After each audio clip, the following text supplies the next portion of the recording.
안녕하십니까. 나라사랑TV의 최환열 대표입니다. 오늘 이 시간에는 5.18 광주 사태의 발발이라는 제목으로 이야기 나누는 시간을 갖도록 하겠습니다. 5월 18일 날에 있었던 이런 이야기들을 순차적으로 나누려고 하는데요. 과연 5월 18일에 있었던 이러한 사태가 반인도적 범죄인지 그 여부를 분별하는 데 우리가 관심을 가지고 이러한 이야기를 살펴보아야 되겠습니다. 먼저 5월 18일 날 있었던 이런 사건을 살펴보기에 앞서서 5월 16일 날에 5.16이죠. 5.16 화형식을 했습니다. 박정희 대통령에 대한 이러한 화형식이죠. 그러면서 횃불 시위를 했습니다. 그러면서 전남대 학생회장 박관현이가 전남경찰국장 안병하에게 야간 횃불 시위를 요청을 했습니다. 그래서 이번만 허락해주면 이제 우리가 평화롭게 횃불 시위를 끝내고 이렇게 하겠다. 이렇게 이제 얘기를 해서 안병하 전남 도경찰국장은 아주 여기에 대해서 만족스럽게 생각했습니다. 이제 시위를 안 하겠다는 식으로 얘기를 했기 때문에요. 그래서 이 시위를 허락할 뿐만 아니라 여기에 이제 마음이 좀 해이가 됐습니다. 그래서 5월 16일이 금요일이고요. 5월 17일이 토요일인데 이 토요일 날에 전경 3분의 1을 특박을 다 내보냈습니다. 그러면서 이제 5월 18일 날 이 사태가 터졌는데 그때는 이제 일요일이었습니다. 그런데 전경이 3분의 1이나 빠진 상태에서 그런 사태를 맞게 되는 것이죠. 그런데 이 박관현은 5월 16일 날 이 횃불 시위를 끝내면서요. 5월 19일에 또다시 시위를 하기로 광고를 합니다. 그러니까 이제 거짓말을 한 것이죠. 그런데 이렇게 5월 19일에 또다시 하겠다 이렇게 말한 것은요. 지난 시간에 우리 살펴보았듯이 가톨릭 농민회에서 이제 전국 농민 봉기대회를 5월 19일에 하기로 이제 결정을 했습니다. 심지어는 무장까지 해서 하나의 폭력 형태로 하겠다. 이렇게까지 결정을 한 상태에서 이제 전남대 학생회에 300명 정도의 인원 요청을 했습니다. 여기에 이제 합류를 해야 되기 때문에 이제 이 광고를 한 것입니다. 여기서 우리는 이 박관현에 대해서 잠깐 좀 알아볼 필요가 있는데요. 이 박관현은 민청협에서 학생회장으로 당선시킨 그러한 인물입니다. 그러니까 민청협에서 조직적으로 이 박관현을 회장으로 추대해서 이제 당선을 시킨 것이죠. 그러니까 박관현은 민청협이 지시하는 대로 듣는 이제 이러한 가운데 있는 것입니다. 그리고 이 박관현은 이 녹두 서점에 이제 독서 클럽이 있습니다. 여기에서 이제 난민전 사상 교육을 했습니다.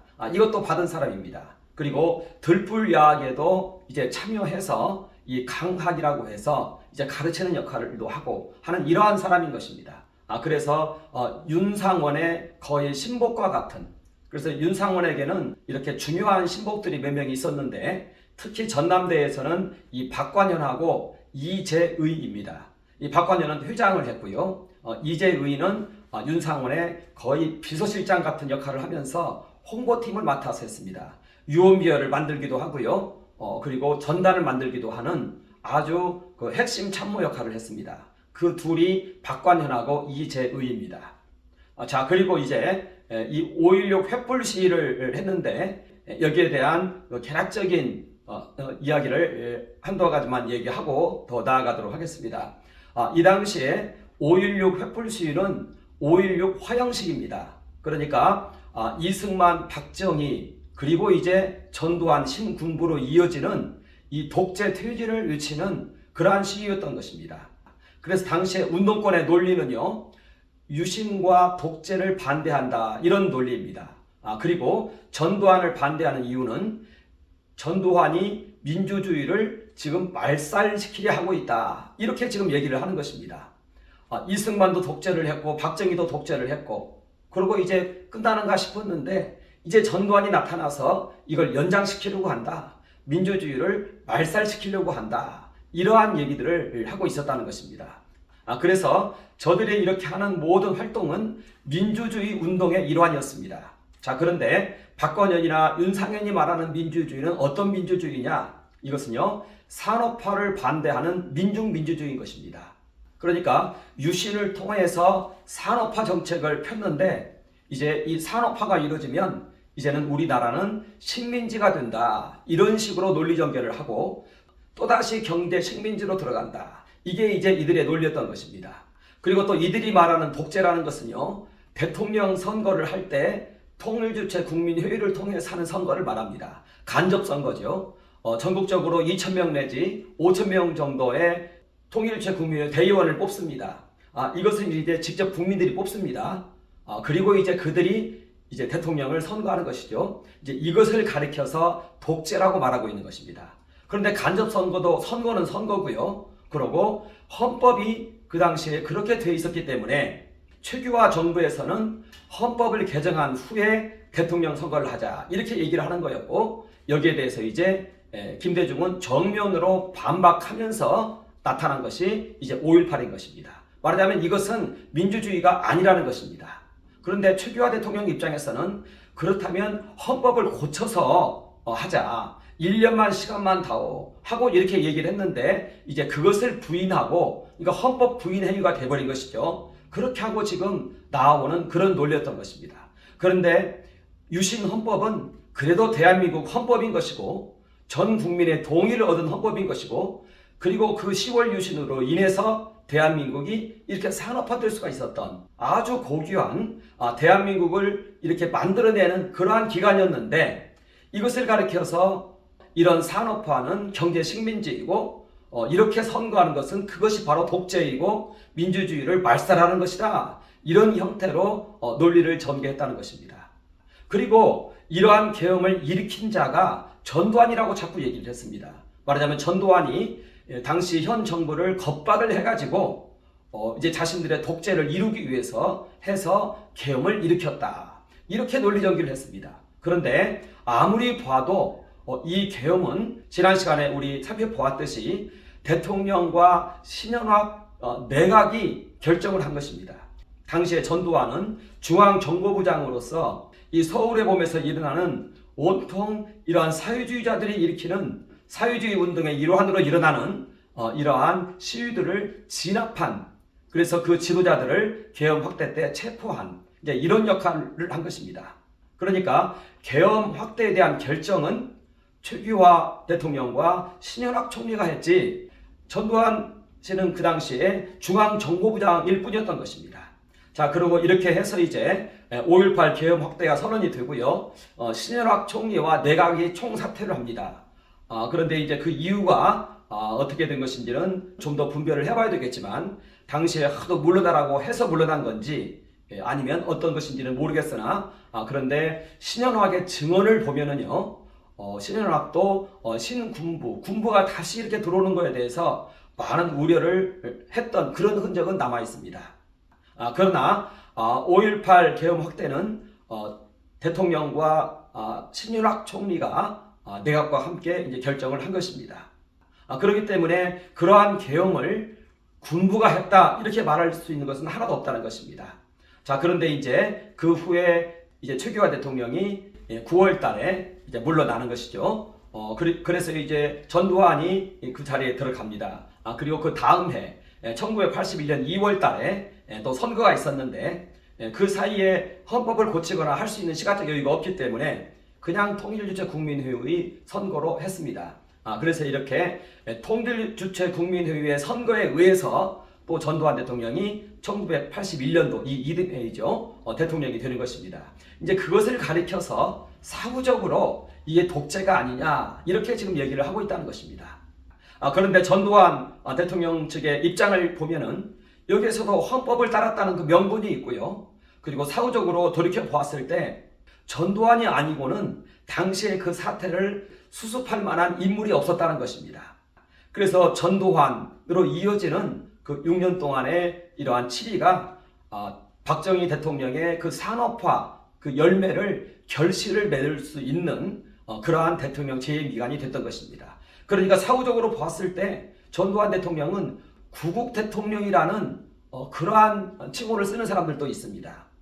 어떻게 보면 공산주의로부터 나라를 구했다는 것이죠. 우리가 보았을 때에도 당시 김대중 씨의 이러한 사상은 박현채 씨의 그 논리에 따라서 이러한 산업화를 경제 식민지로 이렇게 파악을 했던 것입니다. 내놓은 정책들을 보면은 대기업은 국가가 운영했으면 좋겠다. 이런 형태의 경제정책을 가지고 있었던 것입니다. 그러한 경제정책을 가진 사람이 시월 유신을 승계했다 했을 때 과연 이것이 지속적인 발전이 있었겠는가? 이렇게 이제 이것을 보아서 오히려 전두환 대통령을 그러한 위기로부터 나라를 구한 구국 대통령으로 보는 이런 견해들이 있다는 것입니다. 거기에는 충분한 근거가 있는 그러한 얘기라는 것입니다. 그래서 이제 박관현 이 전남대 회장이 19일에 다시 집회를 열기로 하고요. 자, 그런데 5월 14일부터 이 집회가 있었습니다. 그때는 이제 낮에 이루어졌는데요. 그때 14일 오후 3시경에 박관현이 또 광고를 했습니다. 제2 시국 선언문을 발표하면서 하나의 또 약속을 했는데, 계엄이 확대되고 휴교령이 내리면 학교 정문 앞에서 오전 10시에 집회를 하기로 약속을 했습니다. 그리고 그것이 불가능하면 도청 앞에서 12시에 집회를 한다. 이런 형태로 약속을 했던 것입니다. 이건 5월 14일에 한 약속입니다.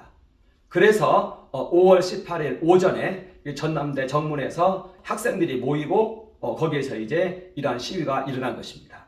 그것이 바로 이제 5.18인 것입니다. 5월 16일 날 이런 화형식이 있고요. 5월 17일은 이제 토요일이었습니다. 그래서 이제 전경들은 그 3분의 1이 특박을 나가고 이제 5월 17일 저녁 때 오후 7시에 YWCA에서 박현채 강연회가 있었습니다.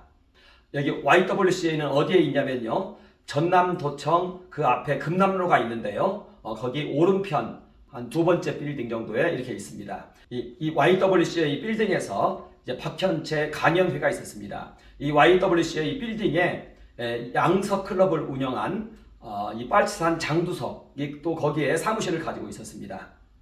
자, 그러니까 박현채나 장두석은 다 빨치산 출신이죠.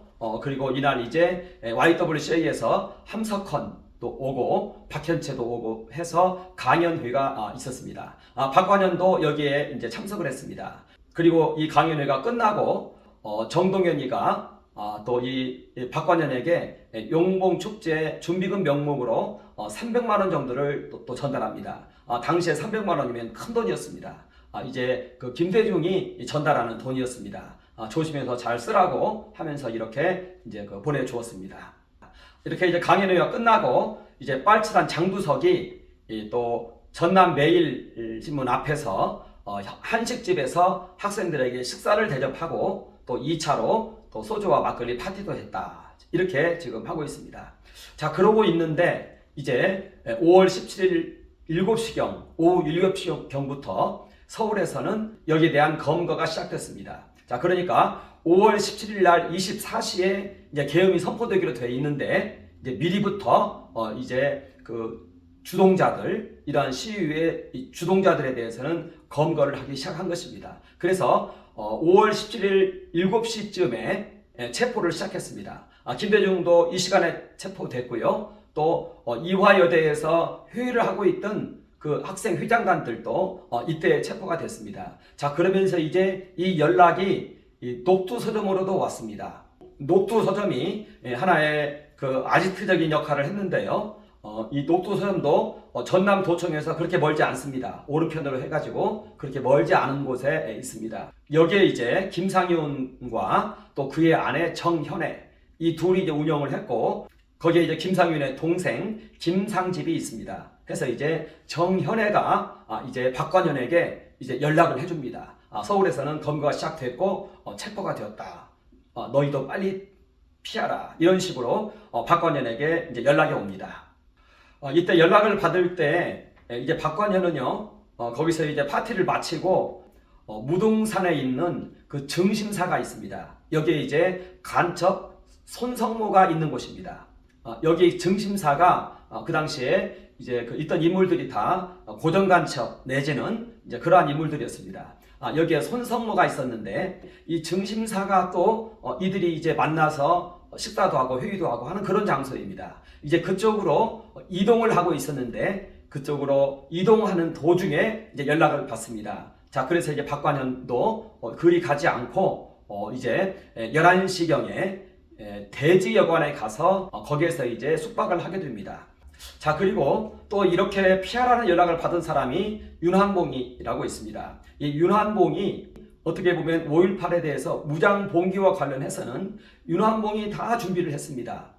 민청업 회원이었고 또 난민전 전사였고 해서 다 준비를 했습니다. 이 윤환봉에게도 연락이 옵니다. 윤환봉도 이제 이 강연회에 참여를 하고 이 연락을 받고 이날에는 집에 들어가지 않습니다. 그래서 검거되지 않습니다. 그리고 다음날 윤환봉은 나주를 통해서 목포를 경유해서 그리고 그 이후에 이제 미국으로까지 아예 피신을 했다가 다음에 이제 돌아오게 됩니다. 그래서 윤환봉도 빠져버립니다. 어떻게 보면 이 5.18을 준비했던 모든 주요 인물들이 지금 이렇게 이제 빠지게 되는 상황인 것입니다. 그래서 박관현도 다음날 5월 18일 오전 8시경에 이제 그 윤상원을 만나러 옵니다.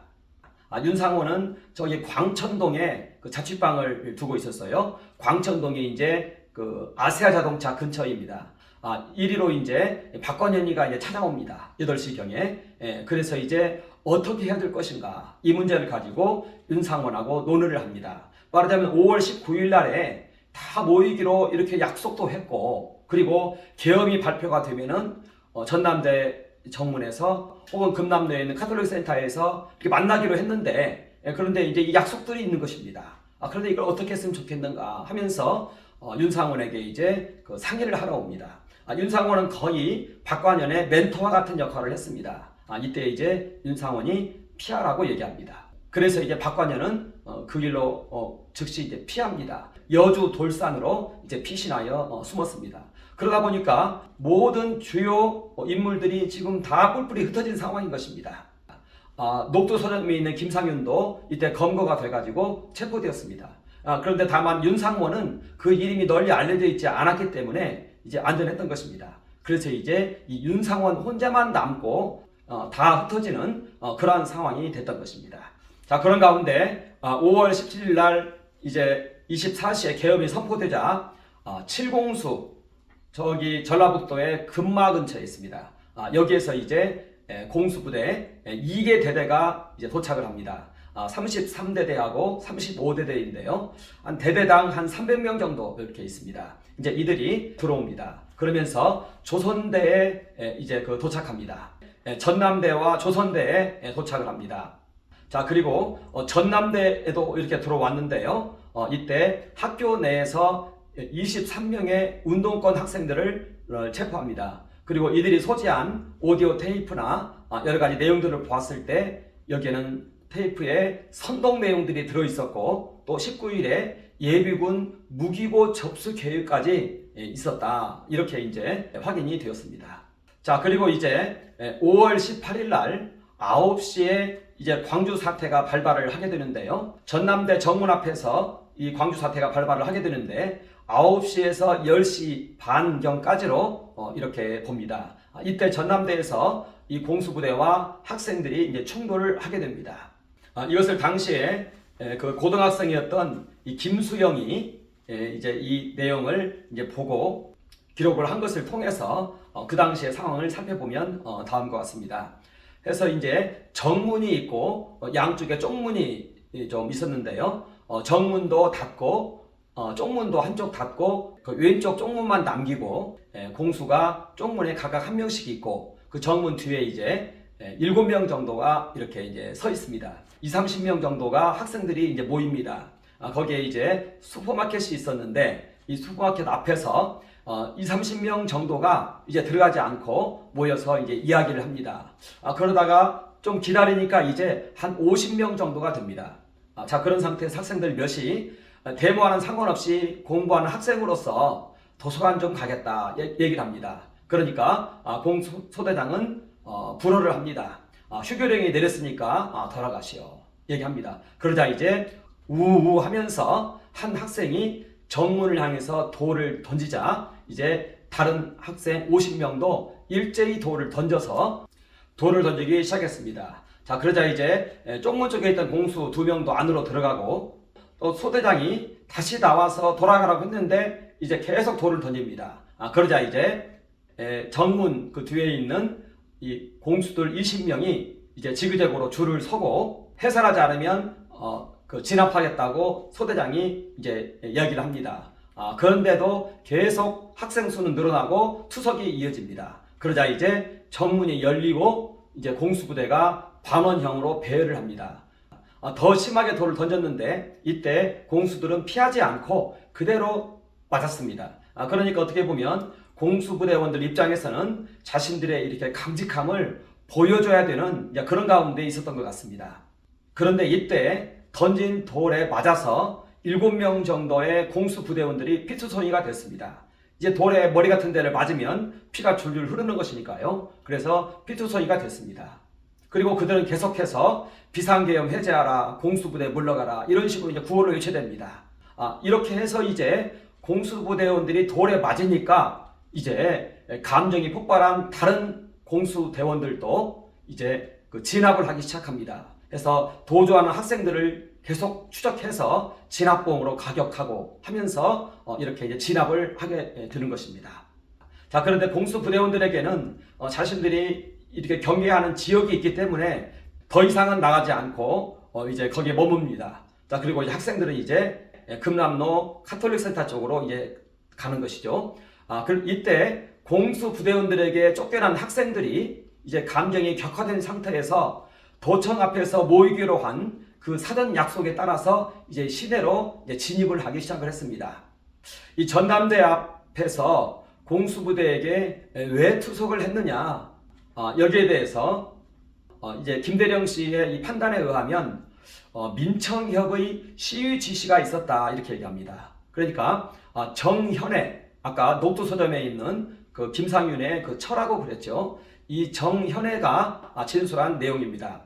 18일 날 아침에 민청협으로부터, 민청협 이제 서울에 있는 민청협이죠. 여기 이제 조직부장 누구누구 있습니다. 거기로부터 윤상원에게 즉시 시위를 일으키라는 지시가 하달되었다. 이것을 정현애가 전달했다. 이렇게 얘기를 합니다. 자, 그러니까 윤상원이 5월 18일 아침 8시경에 박관현이 만났죠. 어찌됐든 그 아침에 18, 19일쯤 해서 서울의 국민연합이 서울역 광장에서 대규모 시위를 할 수 있도록 할 테니까 광주에서 며칠만 버티라는 지시를 받고 이제 전대 앞 시위에 가담을 하게 했다. 시위를 일으키도록 이렇게 이제 통화가 된 것이다. 이렇게 얘기를 합니다. 그리고 이때 나의갑 기자가 있습니다. 이들이 왜 그렇게 돌을 던졌는가 여기에 대해서 이제 살펴보았을 때 전남대 회장 박관현 유언비어가 이때부터 돌았다고 합니다. 자, 그러니까 어떤 학생이 나는 전남대 근처에 사는데 오늘 새벽 산책을 하다가 박관현이가 연행되는 것을 보았다라고 이제 거기에서 얘기를 한 겁니다. 그러니까 이제 이것이 이제 주변에 박관현이 연행되었다. 아까 박관현은 윤상원하고 대화하고 갔었죠. 그런데 이제 이것이 연행설로 이제 그 자리에 퍼졌다. 이렇게 나이갑 기자가 얘기를 합니다. 그리고 이것이 이제 돌을 던지게 된 하나의 이유였다. 이제 이렇게 이제 이야기를 합니다. 이런 것들은 이제 하나의 그 명분이 되겠죠. 여기에 윤상원도 있었을 것으로 이제 보고 있다는 것입니다. 왜냐하면 정현애로부터 그런 전화를 받고 거기에 따랐을 것이기 때문에 투석을 일으키고 하는데 중요한 변수로 들어있는 것입니다. 자, 이유야 어찌 되었든 이 공수부대에게 돌을 던지고 시위를 일으킨 그 주체는 시위대라는 것입니다. 모든 사건은 누가 먼저 그러한 행위를 했는가가 사실은 중요합니다. 자, 그런데 여기에서 보면 공수부대가 아니라 시위대가 먼저 돌을 던졌고 그 돌에 이제 공수부대원들이 맞아서 얼굴에 피투성이가 되어서 진압이 시작되었다. 이렇게 된다는 것입니다. 자, 그리고 이 사건과 관련해서 과연 민청협의 시위 지시 여부가 어떻게 여기에 작용했느냐. 이것이 이제 또 하나의 그 중요한 변수가 되는 것이고요. 박관현 유언비어는 누가 퍼뜨렸느냐. 이것도 하나의 중요한 이슈가 되겠죠. 그리고 전경들 7명이 돌에 맞아서 이제 피투성이가 되었다. 이것이 하나의 진압의 요인이다. 이렇게 이제 된다는 것입니다. 자, 그래서 이제 이렇게 50명 정도에서 시작된 이 학생들이 한 250명 정도가 된 것 같습니다. 이제 아까 그 김수영이 그 고등학생이었는데 전남고 고등학생이었는데 이 김수영이 계속 그 다음 상황에 대해서도 이제 이렇게 진술을 합니다. 이제 이 시위대가 한 250명 정도가 됐는데 전남도청 쪽으로 달려갑니다. 자, 그런데 여기에 대해서 김수영이 아마 이렇게 설명하고 있습니다. 250명 정도의 학생들이 전남대 사거리에서 무리지어서 투사의 노래를 부르며 30분 정도 왔다 갔다 하더니 스크럼을 짜고 시내 쪽을 향해 달려나갔다. 광주 역전 파출소에 돌멩이를 던지고 시청을 통해 계림동 쪽으로 빠져나가 계림 파출소를 부쉈다. 시위대에 달려가는 속도가 굉장히 빨라서 여학생들은 점차 뒤로 처지기 시작했다. 이렇게 이제 그 당시의 상황을 설명하고 있습니다. 자, 그러니까 이제 계엄군에게 이제 그 쫓긴 이 전남대 학생들이 이제 시내로 가면서 경찰서 2개에 대해서 하나의 파괴 행위를 했다는 것입니다. 여기 이 약도가 지금 어떻게 보이는지 잘 모르겠습니다. 자, 그런데 여기에서 보면은요, 이게 큰 외곽도로입니다. 외곽도로. 자, 그리고 전남대가 여기 이 근처에 있습니다.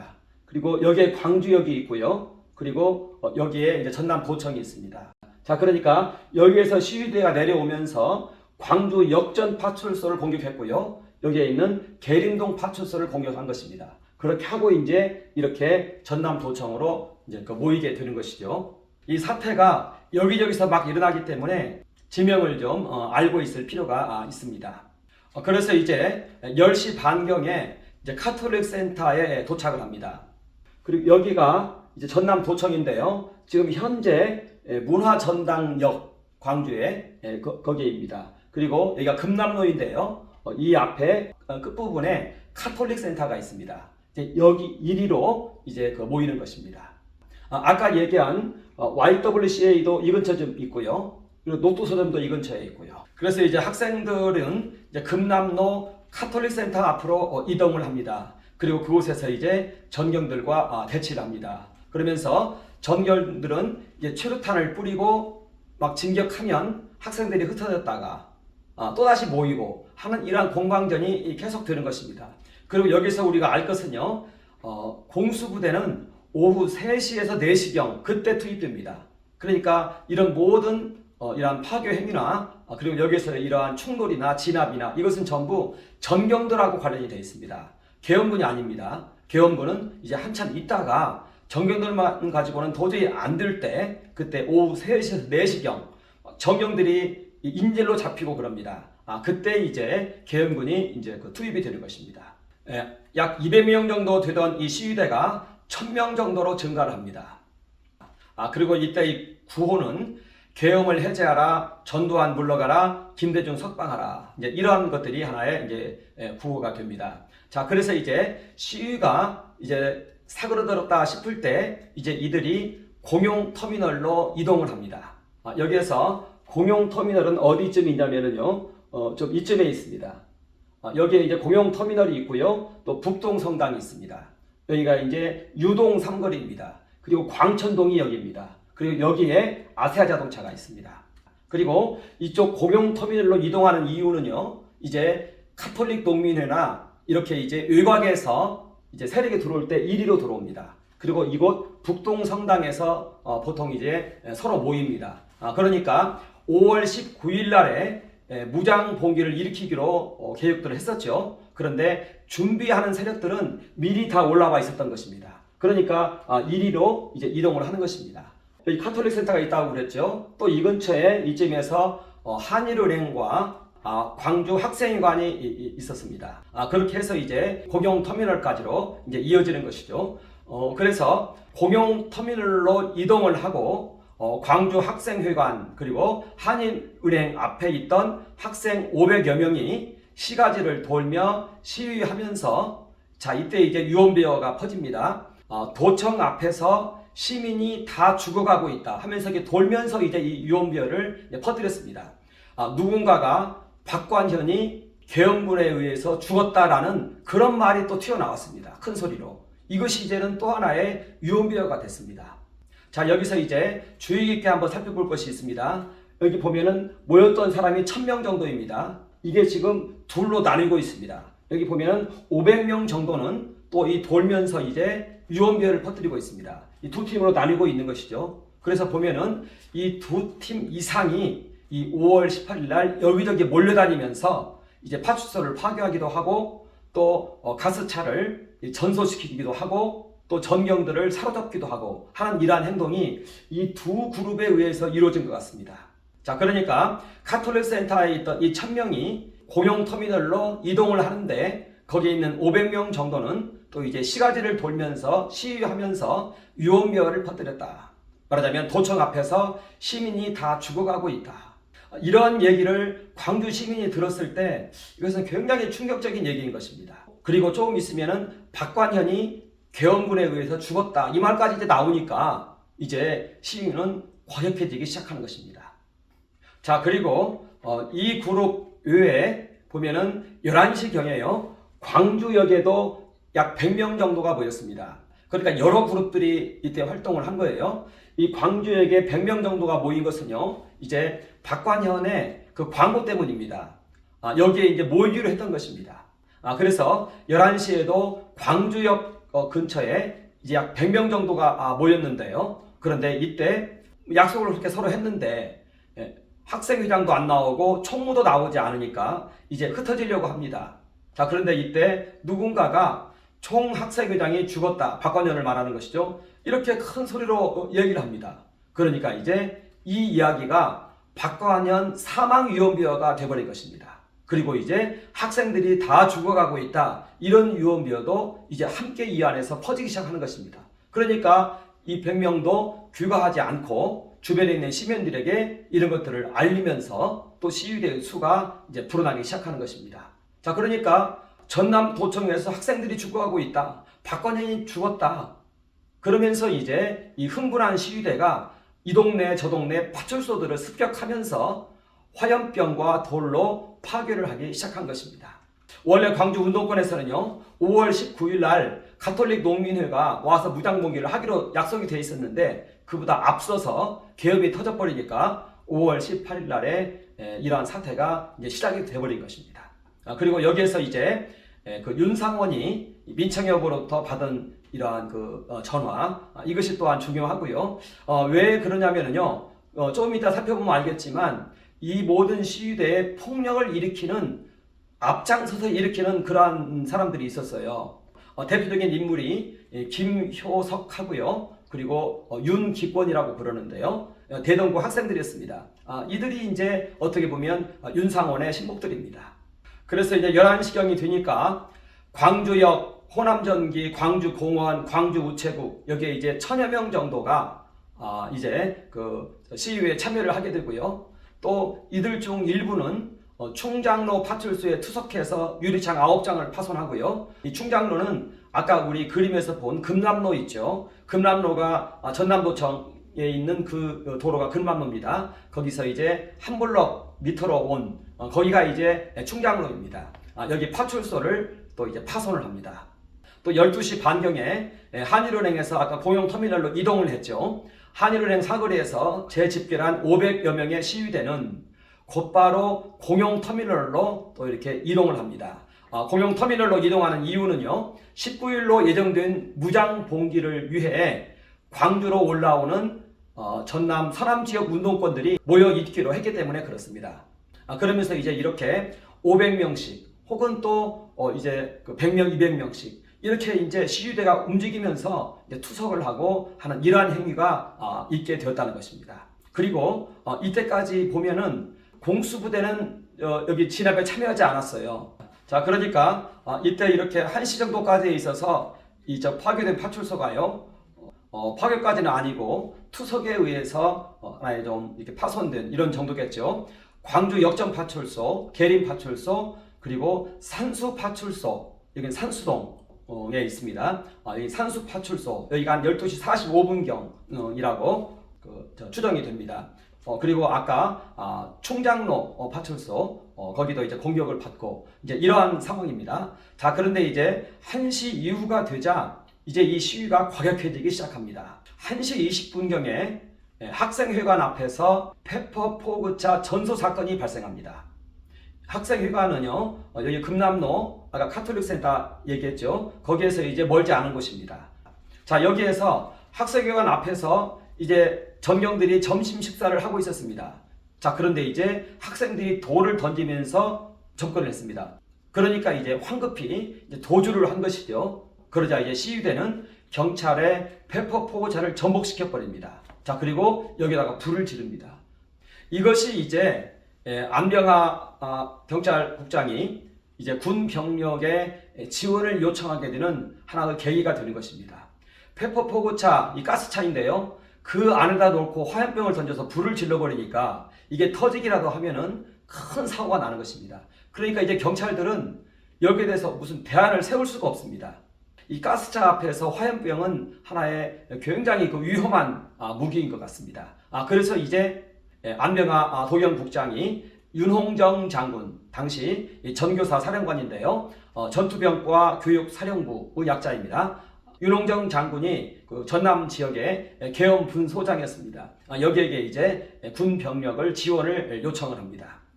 이제 이 사건이 군 병력 투입에 하나의 결정적인 그런 역할을 했습니다.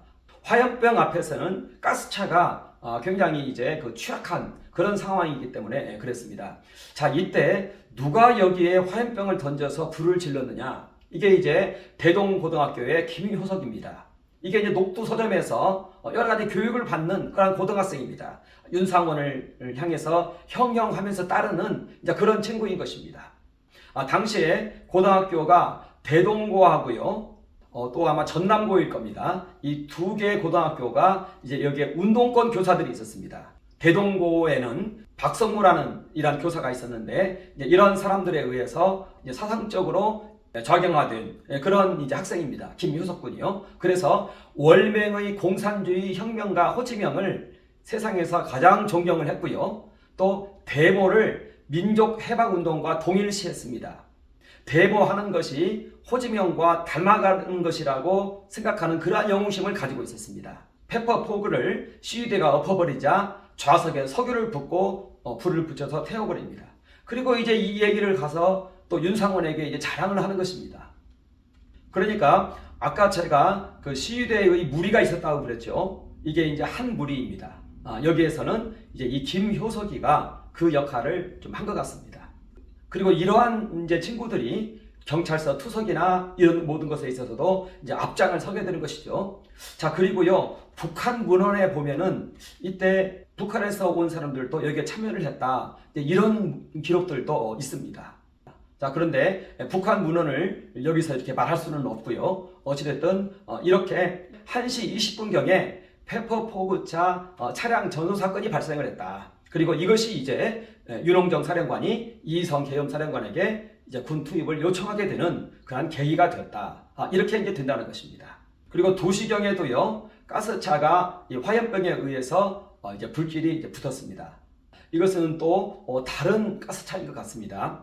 자, 그리고 이것은 이제 다른 시위대의 팀인 것 같습니다. 동명파출소를 파괴를 했고요. 또 그 근처에 있는 경찰 40명을 인질로 사로잡은 사건인데요. 이것이 또 이제 이날의 큰 사건 중에 하나입니다. 여기 동명파출소가 어디에 있냐면요, 여기 보면은 이쪽이 동명동입니다. 그러니까 여기에 동명로가 있고 이 동명동에 있는 파출소를 이제 공격을 한 사건입니다. 그러면서 여기에 이제 지방에서 경찰들이 지원을 나왔습니다. 한 40명 정도가 여기에서 이제 이 40명이 이제 시위대들에게 인질로 붙잡히는 그러한 사고가 발생을 합니다. 시위대가 대열을 정비해서 동명로 쪽으로 이제 진격을 합니다. 그러다가 경찰 기동대 차량이 다가오다가 막 투석을 하니까 차량은 시동을 꺼버립니다.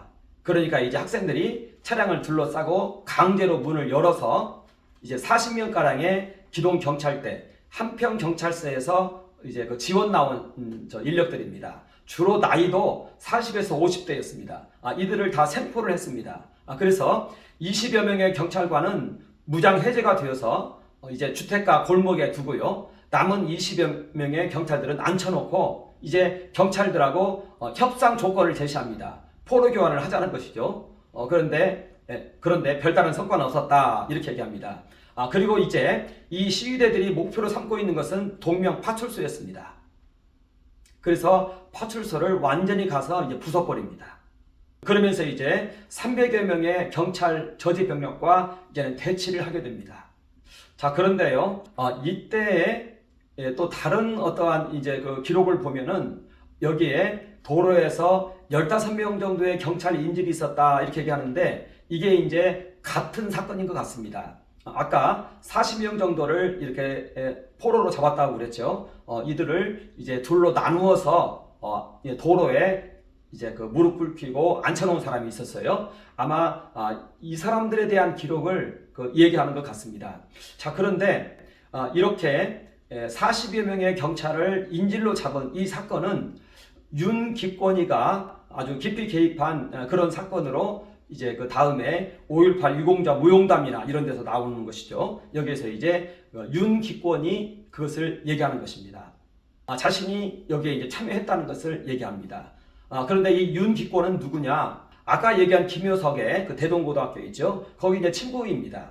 자, 그리고 이 윤기권도 그와 동일한 교육을 받은 사람이고요. 그래서 이제 윤기권 같은 경우에도 다음에 5.18 유공자가 되어서 이제 보상금 2억 원을 받습니다.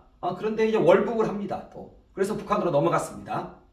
그러니까 아까 얘기한 이 40여 명의 경찰관 인질 이 사건에는 윤기권이 개입을 했다는 것입니다. 아까 페퍼포구차 방화 사건에는 김효석이었죠. 이제 산수동 경찰관 40명을 인질로 잡은 사건은 이제 윤기권이 여기서 이제 참여를 한 것이죠. 자, 그러고 있는데 이때쯤이면 한 오후 4시경입니다. 이제 계엄군이 투입이 된 것입니다. 그래서 이제 계엄군이 와서 이제 막 돌격해 옵니다. 그러니까 이 시위대는 다 도주를 해버립니다. 그렇게 해서 이제 경찰관들은 이제 풀려나는 것이죠. 이때 여기에 있었던 시위대들은 약 200명 정도 됐던 것 같습니다. 그래서 5월 18일 어떻게 이렇게 공수부대가 투입되게 되었는가? 오후 한 4시경부터 투입된 것으로 이렇게 좀 보여지는데요. 아까 12시경에 안병하 경찰국장이 계엄군에게 요청을 합니다. 아까 우리가 페퍼포구차 전소 사건을 보았죠. 아마 이제 그 사건이 기화가 돼서 이제 이러한 요청을 한 것입니다. 그리고 2시경에 이성 계엄 사령관이 이제 그 정웅 31 사단장에게 병력 투입을 지시합니다. 그러니까 윤홍정 그 사령관은 전체 계엄 분소장이고요. 그리고 정웅 사단장은 당시 31사단 사단장이었습니다. 여기도 이제 공수부대하고 함께 이제 진압군으로 참여를 하게 되는 것이니까요. 자, 그러다 보니까 더 이상 이 7공수 하나만 가지고는 안 되겠다 싶어서 11공수를 이제 증파하기로 이제 결정을 합니다. 그리고 2시 15분경부터 정웅 사단장이 공수부대에게 이제 지시를 합니다. 3시경 됐을 때는 전투경찰이 2,000명 정도가 여기에 투입이 됐었는데 아주 질이 멸렬된 상태, 더 이상 시위대를 어떻게 할 수 없는 상태. 그래서 이제 3시경부터는 이제는 계엄군이 출동을 하게 되는 것입니다. 자, 그래서 3시 40분경에 공수부대가 시위 진압에 투입이 됐는데요. 7공수는 33대대하고 35대대가 왔습니다. 1개 대대당 약 300명 정도 됩니다. 33대대는 금남로에 투입이 됐습니다. 금남로, 아까 우리 그 전남도청 앞에 있는 그 금남로라고 그랬죠. 여기에 약 2,000명 정도의 시위 군중이 이제 그 경찰과 대치하면서 숙전을 벌이고 있었습니다. 여기에 투입이 되고요. 35대대는요. 충장로에 출동을 해서, 충장로가 어디냐면 금남로 그 라인 바로 밑에 있는 게 충장로입니다. 여기에 출동해서 아까 충장로 파출소 공격을 했다고 그랬죠. 이 파출소 방어를 했습니다. 900여 명 정도가 이 파출소를 공격을 했습니다. 이렇게 계엄군들이 이렇게 들어갔을 때 이제 이 시위대가 경찰도 공격을 하고 또 이 계엄군에 대해서도 아주 극렬하게 이제 저항을 하다 보니까 이제 분노한 공수 돌격대들이 이들도 이제 감정이 상한 것입니다. 왜냐하면 동료들이 이렇게 맞고 이러한 저항이 너무 심했기 때문에요. 좀 있다가 이날의 부상 현황을 보면은요, 시민군은 수십 명이었습니다. 자, 그런데 경찰은 약 한 300명 됐고요. 부상당한 사람이. 그리고 계엄군도 한 15명 정도 이렇게 됐습니다. 그러니까 서로 이제 그냥 무력 충돌이 일어난 것입니다. 그리고 공수부대에게는요, 총알은 지급하지 않는 것입니다. 왜냐하면 4.19 때 총알 지급했다가 발포가 일어나가지고 그것을 명령한 사람들이 다 사형을 당했습니다. 그러다 보니까 이 공수부대, 이 책임자들이나 이런 사람들의 입장에서 실탄을 주는 것은 뭐 거의 엄두를 못 대는 상황인 것입니다. 오로지 진압봉 하나만 가지고 이것을 다 진압을 해야 되는데 이게 이제 그 선모 행위로만은 안 되는 상황이죠. 그러면서 이제 무력 충돌이 서로에게 벌어지는 것입니다. 공수부대도 힘으로 제압을 해서 진압을 시켜야 되는 그러한 딱한 처지에 있었다는 것이죠. 그래서 이제 진압을 해서 체포해서 연행하는 거, 이것이 이제 공수부대원들이 하는 일이었던 것입니다. 자, 그리고 아까 35대대에는요 둘로 나뉘어 있었는데요, 한 절반 정도가 조선대의 체류 중에 있었습니다. 체류 중이던 7공수 35대대 이들을 광주 전화국 부분에 투입해서 시위 진압을 하도록 했습니다. 광주 전화국 광주 1고 근처인데요, 이건 금남로 5가입니다. 아까 우리 지도에서 봤을 때 유동 삼거리 쪽 그 정도가 이제 되겠습니다. 그러니까 계엄군들도 33대대가 이 금남로 전남도청 앞이죠. 그리고 35대대가 둘로 나뉘어서 충장로, 또 한 팀은 이쪽에 광주 1고 쪽 금남로 5가 쪽에 이제 배치가 되어서 시위 진압을 했던 것입니다. 이렇게 광주 1고 쪽 여기에도 1000여 명의 시위대가 이제 시위를 하고 있었던 것입니다. 그런데 이때 이제 서로 힘과 힘이 막 부딪힌 상황이기 때문에 과격 진압이 있었고 이러한 충돌이 있었던 것입니다. 자, 이제 이 광경을 시민들이 바라보고 있습니다. 자, 그러면 시민들은요, 진압하는 장면만 바라보는 거예요. 어떻게 이 사태가 일어났는지에 대해서는 모릅니다. 그냥 진압 장면만 바라보고 있는 거예요. 정부, 어른과 같은 정부와 어린 아이와 같은 학생들이 지금 아주 피 터지게 둘이 싸우고 있는 거예요. 그러면 누구 편을 드느냐? 학생들 편을 드는 것입니다. 얼마나 억울하면 저럴까? 이렇게 되는 것입니다. 그런 가운데 이제 유언비어가 퍼지는 것입니다. 그러면 이제 그 유언비어를 실제로 받아들이는 것입니다. 이것이 이제 5.18에 대한 하나의 내러티브가 되는 것입니다. 4시부터 4시 40분까지 계속 파출소 공격이 이어졌습니다. 4시경에 동산 파출소 투석이 있었고요. 그리고 4시 40분경에 지산 파출소 투석이 있었습니다. 다 그 근처에 있습니다. 자, 그런데 그 4시 55분부터 7시 반, 5시경이죠. 5시경에 아주 심각한 유언비어가 퍼졌습니다. 이게 이제 한국은행 앞에서 학생 200여 명이 이제 그 시위를 하면서 한국은행 광주시청 앞입니다. 광주시청이 어디냐면은 광천동 아세아자동차 있는 그 근처입니다. 이때 이제 학생 200여 명이 유언비어를 유포했습니다. 그 유언비어 내용을 보면은요, 경상도 군인들이 전라도 사람들의 씨를 말리러 왔다. 전두환이 공수부대를 동원하여 반란을 일으켰다. 투입된 공수부대원을 이틀씩이나 굶기고 술과 환각제를 복용시켜 투입했다. 임산부를 대검으로 찔러 태아를 꺼내 길에 뿌렸다. 이런 유언비어가 5시경에 여기 광주시청 근처에서 퍼졌습니다.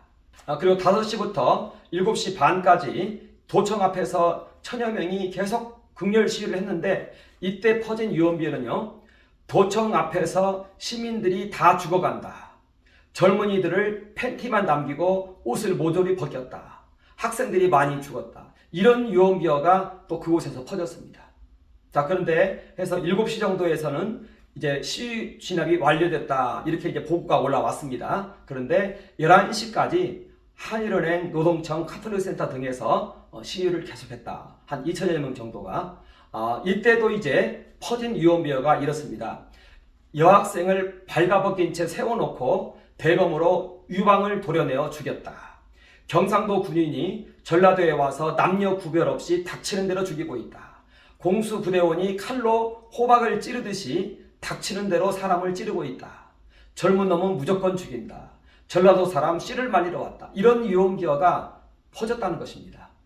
그런데 이러한 일은 한 번도 벌어지지 않았습니다. 아까 제가 얘기한 것이 전부인 것입니다. 말하자면 학생들이 페퍼포구차 전소를 시켰고 경찰들을 인질로 잡고 그래서 계엄군이 투입돼서 서로 이제 다투고 싸우는 그런 과정인데, 다투고 싸우는 것만 보는 상황에서 이런 유언비어가 퍼졌다는 것입니다.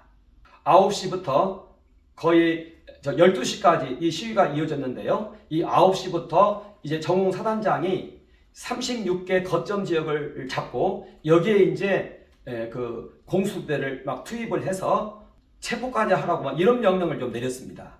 자, 그러면서 11시 40분경에 정훈 사단장은 7공수 35대대는 도청 경비에만 집중을 하고, 왜냐면은 36개 거점 지역에 다 보냈는데 다 맞고 들어오니까요. 어떻게 더 이상 할 수가 없기 때문에 이제는 다 다시 한 곳으로 모아서 35대대는 도청 경비, 33대대는 광주역 경비, 도청 어딘지 아까 보셨죠? 거기에는 35대대가 그쪽을 지키게 하고 33대대는 광주역 경비, 여기만 이제 하게 합니다. 5천여 명의 학생과 시민들이 도청과 광주역 앞에 집결해서 시위를 했습니다. 이때 이제 피해 현황을 보면은요, 시민 수십 명과 시민은 수십 명 정도 부상을 입었고요. 또 계엄군은 15명, 경찰관은 310명이 부상을 당했습니다. 자, 그런데 이 중에 시민 중에 한 명이 철과상으로 다음날 사망을 했습니다. 이게 이제 5월 18일 날에 있었던 이야기입니다. 여기에서 이제 우리 조금 이따 다시 한번 이야기를 하겠지만, 시민들이 보는 것은요, 진압 장면만 보는 겁니다. 그런데 어른하고 아이가 싸우고 있습니다. 아이는 이제 학생들입니다. 얼마나 억울했는지 경찰서에 불을 지릅니다. 그러고 있는데 이제 이 유언비어가 들려오는 겁니다. 이렇게 계엄군이 학생들을 죽이고 있다, 이런 유언비어가 들려오는 것입니다. 아, 저래서 저렇게 싸웠구나, 이렇게 되는 것입니다. 자, 그런데 이제 또 들려오는 얘기가, 무엇 때문에 계엄군이 내려왔는데 전두환이 독재를 연장하려고, 민주주의를 파괴하려고 그렇게 했다, 이렇게 해서 이제 5.18 내러티브가 형성이 됐다는 것입니다. 좀 보면 알겠지만요, 다음날 5월 19일에는요 주로 방송국들을 다 공격을 합니다. 그래서 방송이 마비가 돼버립니다. 그러면 어떻게 됩니까? 이제는 이 유언비어가 완전한 사실로 굳어지는 것입니다. 자, 그러면 이 유언비어를 누가 퍼뜨렸느냐? 그게 이제 들불야학이라는 것입니다. 그래서 우리는 이 들불야학과 첫날의 유언비어를 간단히 한번 살펴볼 필요가 있다는 것입니다. 들불야학은요, 박기순이가 세웠고요, 여자입니다. 78년 6월경에 세웠습니다. 그리고 여기에 윤상원이가 10월경에 내려가서 이제 둘이 합류를 해서 들불야학을 이제 이끕니다. 아까도 얘기했다시피 이 윤상원에게는 이 민청협 여기 본부에서 이제 긴급 요청이 들어오는 것입니다. 자, 그런데 이때 김상윤은 연행됐고요. 그리고 윤한봉은 도주했고요. 박원현도 도주했고요. 이제 윤상원만 남아있는 것입니다. 이제 이 윤상원이 이 들불야학 구성원들하고 함께 이제는 이 시위를 이제 참여를 하게 되는 것입니다. 그래서 우리 김대령 씨 같은 경우에는 시민군의 사령탑 역할을 들불야학이 했다, 이렇게 표현하는데 틀린 얘기가 아닙니다. 윤상원이 이제 들불야학 학생들을 모두 소집합니다. 그리고 이 들불야학 학생들은 이미 김대중 거리정치의 행동대원들이었습니다. 폭력 시위를 선동하는 유언비어들도 대부분 들불야학에서 제작을 했고요. 들불야학 학생들이 광주 시내에 배포를 했습니다. 그리고 시기마다 결정적인 역할을 한 청소년 시민군, 아까 김윤석, 윤기군 봤죠? 그들이 바로 이제 녹두서점 관련된 고등학생들입니다. 첫째 날 유언비어, 아까 다 얘기했으니까 여기에서는 그냥 생략을 하도록 하겠습니다. 그리고 이제 대학가 벽보가 붙고 삐라가 나돌았는데요. 이때 오전 10시 반경에 윤상원이 이제 김상집에게 전화를 합니다. 10시 반경이면 언제입니까? 전남도청 앞이죠. 여기서 이제 윤상원이 김상집에게 전화를 합니다. 자, 그러면 윤상원은 여기에 참여를 한 겁니다. 어떻게 전화를 하느냐? 전남대 정문 앞인데 공수부대원들이 학생들을 무차별 살상하고 있다, 이렇게 이제 김상집에게 전화를 합니다. 녹두서점 김상집입니다. 김상윤의 그 동생입니다. 그러니까 이제 이 김상집이 전국 대학가 운동권으로 다 전화를 합니다. 그래서 전국 대학가 운동권에서 그대로 이제 대학가에 대자보 벽보로 붙습니다. 자, 그리고 또 5월 19일 날에 윤상원이 민주투쟁이라는 화보 이름으로 아까 우리 지난 시간에 배웠죠. 그 민학년이 있었습니다. 민주투쟁이라는 화보 이름으로 뿌린 18일자 삐라가 있습니다. 그 삐라 내용을 한번 보도록 하겠습니다. 광주 애국시민 여러분, 이것이 웬 말입니까? 웬 날벼락이란 말입니까? 죄 없는 학생들을 총칼로 찔러 죽이고 몽둥이로 두들겨 트럭에 실어가며 부녀자를 백주에 발가벗겨 총칼로 찌르는 놈들이 도대체 누구란 말입니까? 이날에요 40명 정도가 전남도청 앞에서 죽었다. 이 유언비어가 있었습니다. 40명 정도가 죽은 것으로 그 당시에 이 유언비어가 또 떠돌았습니다. 이제 우리가 살 길은 하면서 유신 잔당과 극악무도한 살인마 전두환 일파와 공수 특전단 놈들을 이렇게 하면서 죄 없는 학생들과 시민들이 수없이 죽었으며 지금도 계속 연행당하고 있습니다. 이 자들이 있는 한 동포의 죽음은 계속될 것입니다. 이게 이제 5월 19일 날 삐라로 이게 돌았던 것입니다. 이게 유언비어인 것입니다.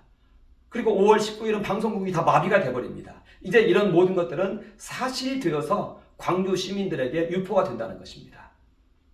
그리고 다음에 또 이제 활약을 하게 되는 선동가 전옥주 있죠. 전옥주 북한 말씨 쓰면서 이제 선동을 한 그 여인입니다. 시체 끌고 다니면서 선동을 했습니다. 이 전옥주를 차명수기가 포섭을 했는데요. 이 차명수기가 들불약 출신이고 처음에 이 마이크 선동을 한 인물입니다. 그러면서 이제 전옥주를 포섭해서 전옥주하고 함께 이제 이 일을 하게 되는 것입니다. 이 선동도 결국 들불약 출신이 한 거예요. 그리고 전남대 회장이 박관현이 있었는데 이제 그 홍보 그 유인물 팀 여기에 이제 그 이재의가 있었습니다. 홍보팀입니다. 이 이재의가 죽음을 넘어 시대의 어둠을 넘어 황석영이 쓴 것이죠. 이거에 대한 실제 저자입니다. 그리고 이것을 이제 영어로 번역했을 때는 이재의가 자신의 이름으로 그냥 했는데요. 이것이 이제 김대중 노벨 평화상 수상에 크게 기여를 한 그러한 책입니다. 이것을 이재의가 썼습니다. 그리고 이재의는 광주 사태 선동 유인물을 제작을 했습니다. 전남대 상대 3학년이었고요. 이 이재의는 박정희 산업화 정책을 막아야 한다는 박현채 이론에 심취한 사람입니다. 그래서 1980년 4월 달부터 이 지하신문을 이제는 발간하고 그랬습니다. 그래서 그 당시에 이 외신 기자들이요. 아까 우리 금남로 봤죠? 거기에 이제 관광 호텔이 있습니다. 여기에 주로 외국인 기자들이 거기에 머물렀습니다. 여기에 이제 갑니다. 그래서 외신 기자들이 눈에 뵐 때마다 그들에게 가서 군인들이 학생들을 죽이고 있다는 유언비어를 집중적으로 퍼뜨리고 외신 기자들은 또 이것을 믿었다고 합니다. 이런 일을 이 들불약 이재의 홍보팀에서 했습니다. 그리고 아까 보았듯이 청소년 시민군 윤기권과 김효석 이 둘 다 들불약 그리고 녹두서점 거기 다 출신이고 윤상원의 하나의 그 신복들이라는 것입니다. 신복들이라는 것입니다. 그리고 5.18 때 화염병이 처음 등장했는데요. 이것을 이제 녹두서점에서 다 제작을 했습니다. 자, 그러면 이제 5.18을 누가 일으켰는지가 이제는 분명해지는 것입니다. 시위대가 계엄군을 선제 공격을 했습니다. 그리고 파출소도 방어하고 막 이렇게 했습니다. 그런 가운데 과격한 충돌이 있었습니다. 그런데 시민들은 그 충돌 상황만 보고 추정을 해서 판단합니다. 이때 이제 유언비어가 도는 것입니다. 그러면서 이제 이게 사실이 돼버리는 것입니다.